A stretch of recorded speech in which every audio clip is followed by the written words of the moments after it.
Žiemą dienos trumpos, taigi antrojo pasaulinio karo vokiečių įtvirtinimus ieškome jau sutemus.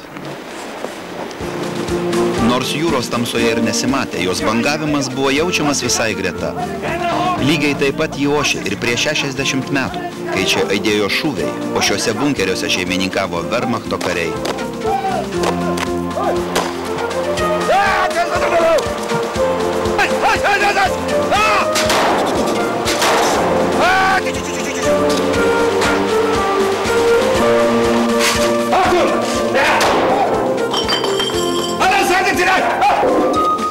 Tūkstantis 945 metais, puolant Klaipėdą rusams, vokiečiai ypač įnirtingai gynė šį miestą ir buvo įruošę net 9 įtvirtinimo eiles.